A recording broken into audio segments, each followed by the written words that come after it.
اللہ تبارک و تعالی خود پاک ہیں اور پاکیزہ چیزوں کو قبول فرماتے ہیں۔ اللہ تبارک و تعالی ناپاک چیزوں کو اپنے بارگاہ میں قبول نہیں فرماتے۔ یہ حدیث عام ہے، کون کون سی چیزیں حلال ہیں، کون سی چیزیں پاکیزہ ہیں، کون سی چیزیں ناپاک ہیں۔ کوئی بندہ دعا کرتا ہے، دعا کے اندر بھی پاکیزہ دعا ہے اور ناپاک دعا ہے۔ اللہ تبارک و تعالی پاکیزہ دعاؤں کو قبول فرماتے ہیں، ناپاک دعاؤں کو قبول نہیں فرماتے۔ نماز پڑھ رہے ہیں، پاکیزہ حلال جائز طیب پیسوں سے لباس خریدا ہے، نماز پڑھ لی، اللہ اس پاکیزہ نماز کو قبول فرماتے ہیں۔ اور اگر نماز ایسے لباس میں پڑھ لی جس کے اندر حرام کا شائبہ ہیں، اللہ تبارک و تعالی ایسے نماز کو قبول نہیں فرماتے۔ اللہ کے رسول صلی اللہ علیہ وسلم نے ایک دفعہ ارشاد فرمایا، الرجل یطیل السفر اشعث اخبر۔ ایک بندہ ایسا ہے جس نے سفر کیا ہے، مثلا بیت اللہ گیا ہے، طویل سفر کر کے گیا اور اس کی حالت ایسی ہے کہ اس پر رحم کایا جائے۔ اشعث اخبر، بال بکھرے ہیں، غبار آلود ہیں، اور وہ اپنے رب سے دعا کر رہا ہے، یا رب یا رب یا رب، اے میرے رب میری دعا کو قبول فرما، اے میرے رب میرے اس مشکل کو آسان فرما۔ اللہ تبارک و تعالی فرشتوں سے فرماتے ہیں، مأکلہ حرام وملبسہ حرام ومشربہ حرام وغذی بالحرام فأنی یستجاب لہ۔ اے میرے فرشتوں، اس بندے کے لباس کو دیکھو، اس کا لباس حرام کا، اس کی خوراک کو دیکھو، اس کا خوراک حرام کا، اس کے شراب پینے کی چیزوں کو دیکھو وہ حرام کے، وغذی بالحرام، اور یہ حرام میں پلا بڑا ہے، فأنی یستجاب لہ، اس بندے کی دعا کو کیسے قبول کیا جائے؟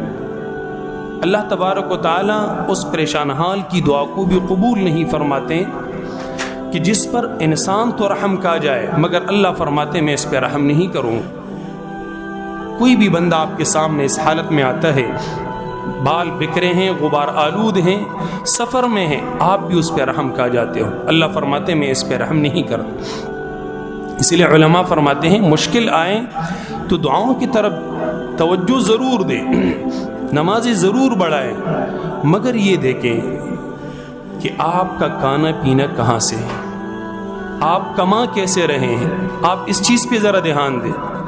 ایک بہت بڑے بزرگ ہیں، وہ فرماتے ہیں کہ شیطان جب اپنی پوری ٹیم کے ساتھ نکلتا ہے، کسی کو دعاؤں میں، کسی کو عبادات میں پاتا ہے، کسی کو سجدے میں پاتا ہے، تو وہ اپنے اس پوری ٹیم سے کہتا ہے، ذرا دیکھ لو یہ بندہ کھاتا کہاں سے ہے، کماتا کیسے ہے۔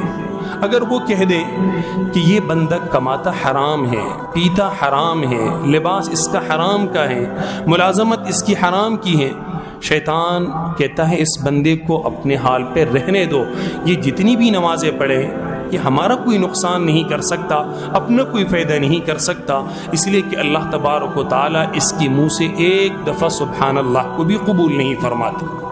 شیطان بھی اس بندے کو چھوڑ دیتا ہے، کیونکہ شیطان کو بھی علم کہ اللہ تبارک و تعالی اس کی کسی عبادت کو قبول فرمانے والے نہیں۔ اسی لیے حدیث مبارک میں یہ بات بھی ہے، فرمایا بہت سارے نمازی ایسی بھی ہیں کہ جن کو ان کی نماز سے فقط تکاؤٹ ملتی ہے، وہ تک جاتے ہیں فقط، اور یہ وہ لوگ ہیں جو عبادت تو کرتے ہیں، دل تو کہیں اور ہیں، مگر جسمن قالباً سانچہ اور ڈھانچہ اللہ کے سامنے۔ اللہ فرماتے جس نماز میں خشوع نہ ہو، خضوع نہ ہو، میں اس نماز کو قبول نہیں فرماتا۔ اور دوسرے وہ لوگ جو نماز تو پڑھتے ہیں مگر لباس حرام کا ہے، کھانا پینا حرام کا ہے، اللہ فرماتے میں اس بندے کی نماز کو قبول نہیں کرتا، اس کو اس کی نماز سے فقط تکاؤٹ ملتی ہے۔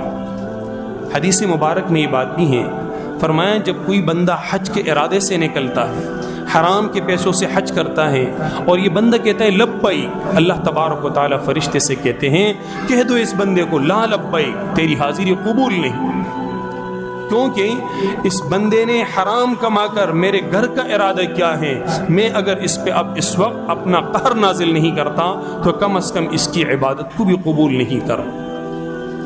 تو حرام سے بچنا اصل کمال یہ ہے. اسی لیے حضرت عبداللہ ابن مبارک رحمہ اللہ تعالیٰ فرمایا کرتے تھے کسی مشتبہ 1 درہم کو واپس کرنا ہم بہتر سمجھتے ہیں 100 دراہم کو اللہ کے راہ میں صدقہ کرنے سے.